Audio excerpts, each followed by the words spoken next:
then I cried like a child because I could not accept what I had become. And while I was crying, this was my journey of self-acceptance. And while I was crying, I realized that I have two options. I can sit in the corner of the room and cry and, beg people for their attention, for their mercy. But you know what? People don't have time. When you laugh, the world laughs with you. When you cry alone. Or I can wait for a miracle to come and make me walk, but I knew it's never going to happen. Or I can just accept myself the way I am, whatever mess I was at that point, just accept yourself and move on. And when that happened, everything changed, Louis. Because when you accept yourself the way you are, the world recognizes you. And I think that self-talk, that matters. When you're looking at yourself in the mirror, without makeup, without filter, it's just you with yourself, the conversation that you have with yourself at that point is the most meaningful, profound, and life-changing conversation. I had that with myself, and rest is history. What was the main conversation you had before you accepted yourself in the mirror? And then what is the conversation you have with yourself now when you look at yourself in the mirror? So when I looked at myself in the mirror and I was not accepting myself at all, I could not communicate with myself. Really? I was just looking at myself and said, no, that is not me. I was this 5'7" tall girl at the age of 21, And now this woman in a wheelchair, what a mess. I could not talk. I could not talk to myself. But then the minute I accepted what has happened, I realized one thing, that no matter whatever I was left with, I had to carry it with grace, with gratitude. And that's it. And that helped. And what do you say to yourself now when you look at yourself in the mirror? Look at you. I'm just kidding. No. Dad, you look good. Dad, you look good. You're smart. You're intelligent. You matter. Yeah. You're all of that. No, but honestly, when I look at myself, I just say one thing. Just keep going. Keep going. Keep going. Because your journey is not just yours. There are so many people who look at you when they need inspiration, when they need motivation. Because motivation dies every day. And even if my presence can make someone's day, I'll do it for them. Mm-hmm. That's what I say. I don't give compliments to myself, no. You should, though. You should compliment yourself a little bit. A little bit, yes. I'm curious. What is the difference between self-acceptance and also accepting where you're at, but saying, but I want to improve and get better? Not just saying, I accept myself and I'm going to not do anything about how to improve. Is there a difference there? And what is that? I think self-acceptance is the first step. Then comes self-love and loving yourself. Mm-hmm. I have always said this, that love yourself, but don't fall in love with yourself. And there's a huge difference between the two. What is that? Okay. When you fall in love with yourself, you are unable to see the flaws, the problems, the toxicity, because you're so deeply, madly, blindly in love that you just cannot see the problems, right? But when you love yourself, you want to improve, you want to become a better person every day, right? You don't love yourself blindly. You will question your problems. You will try to improve.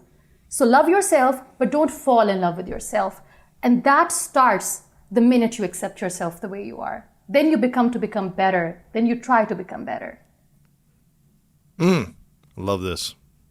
Why do you think people struggle so much with loving themselves and with self-love? A lot has to do with social media, especially in today's time and age. Mm-hmm. We are a generation obsessed with perfection. We want everything perfect. And everything has to be Instagram perfect. Hashtag couple goals. Hashtag beautiful. Yeah. let's redefine the word beauty. Let's redefine the word perfection. I've always said this, and I'll say it again, that I'm perfectly imperfect, and that's perfectly all right. I have accepted myself with all the imperfections.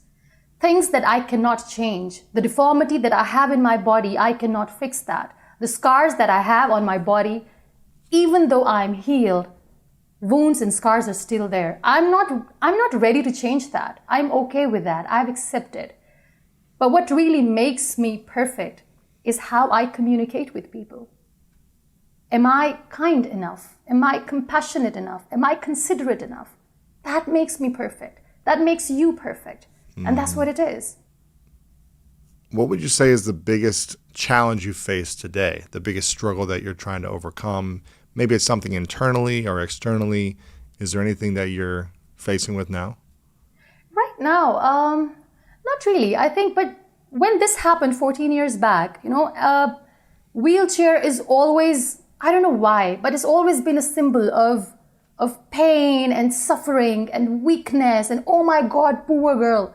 I've heard this so many times, that she's too pretty to be in the wheelchair. I was like, what are you trying to do? Are you trying to praise me or trying to make me feel bad? Then, and in the worst case scenario, I've heard people saying that she must have done something wrong. That's why God punished her. Mm-hmm.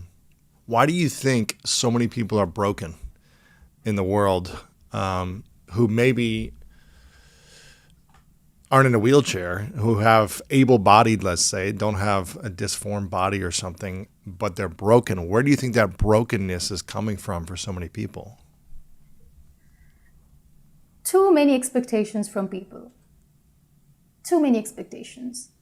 We want to get into a relationship because we want happiness.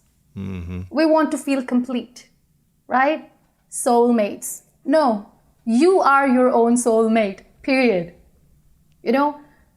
If you are not in a good relationship with yourself, you will be miserable, even if you are in a relationship with someone. That's why people are broken. My happiness cannot be taken by someone because my happiness does not come from someone. Mm-hmm. Nobody is giving me my joy. I am the reason of my own joy.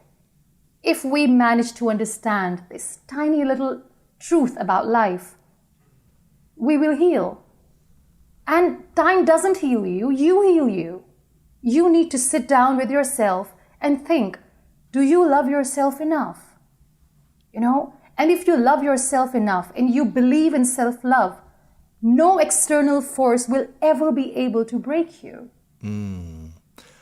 How do we learn to love ourselves if we have been telling ourselves for so long, I'm not lovable, or I had this accident, or, I went through a breakup in a relationship and they left me or they abandoned me or whatever it might be? How do we not let outside factors dictate our feelings about ourselves and not let the fear of abandonment of people or people's love hold us back from loving ourselves?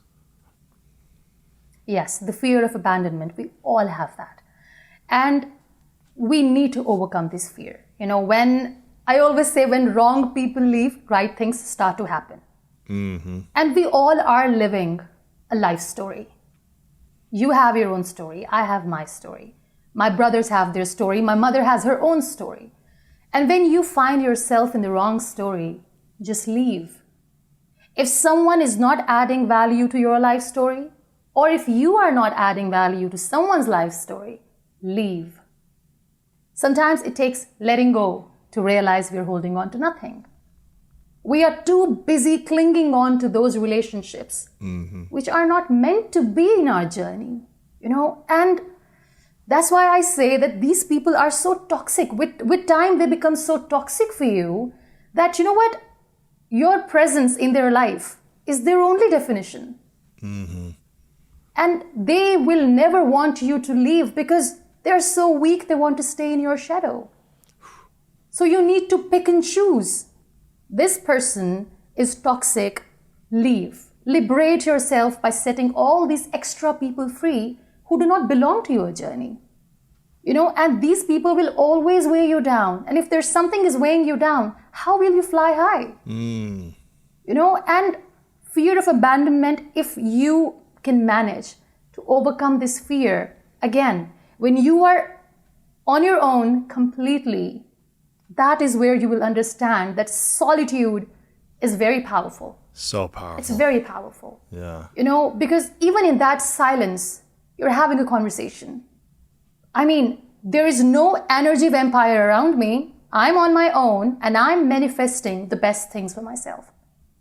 I would never trade my solitude to anything, because when I am alone, on my own, I am the best version of myself. Really? Because I'm kind to myself. Yes.